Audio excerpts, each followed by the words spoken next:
ద్వారా సుమారు 10 లక్షల కోట్ల విలువైన పెట్టుబడులను ఆకర్షించే అవకాశం ఉంది. తద్వారా ప్రత్యక్షంగా మరియు పరోక్షంగా 7,50,000 మందికి ఉపాధి లభిస్తోంది. స్వర్ణాంధ్ర సాధనకు 8వ సూత్రం ప్రోడక్ట్ పర్ఫెక్షన్.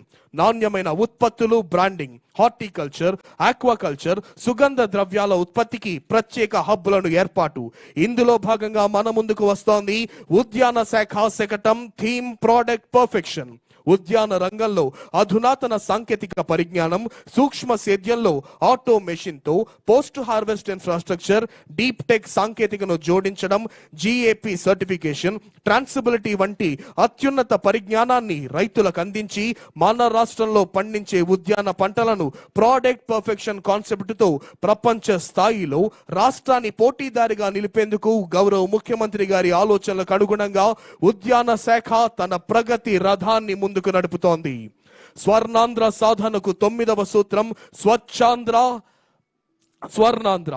శానిటేషన్, హైజీన్ సౌకర్యాలు, వ్యర్థ పదార్థాల నిర్వహణ, నాణ్యమైన పర్యావరణం ఆంధ్రప్రదేశ్ ప్రభుత్వ లక్ష్యం.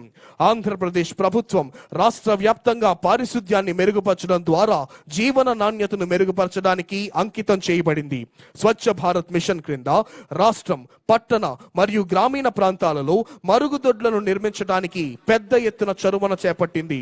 మరుగుదొడ్లు నిర్మించడం ద్వారా రాష్ట్రం 2018లో బహిరంగ మల విసర్జన రహిత హోదాను సాధించింది. ప్రస్తుతం రాష్ట్రం స్వచ్ఛ భారత్ మిషన్ ఫేజ్ 2ని అమలు చేస్తోంది. పట్టణ మరియు గ్రామీణ ప్రాంతాలకు స్థిరమైన ఘన మరియు ద్రవ్య వ్యర్థ పదార్థాల నిర్వహణ కోసం చర్యలను చేపట్టి స్వచ్ఛాంధ్రకు దోహదపడుతోంది రాష్ట్ర ప్రభుత్వం.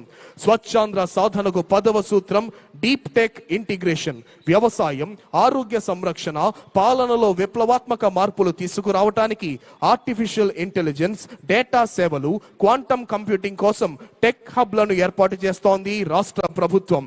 ఇందులో భాగంగా మన ముందుకు వస్తోంది రియల్ టైమ్ గవర్నెన్స్ సొసైటీ శకటం. స్వపరిపాలనకు, స్వచ్ఛతకు సాంకేతికను జోడించి సమయోచిత సేవలందించడమే రాష్ట్ర ప్రభుత్వ లక్ష్యం.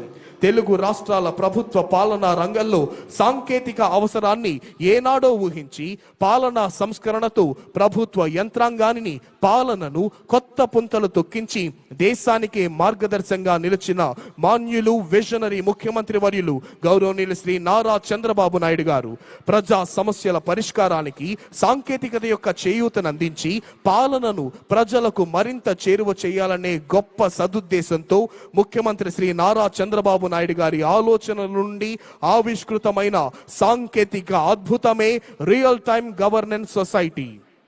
ఎప్పటికప్పుడు ప్రజలకు అందిస్తున్న సేవల్లో ఎదురవుతున్న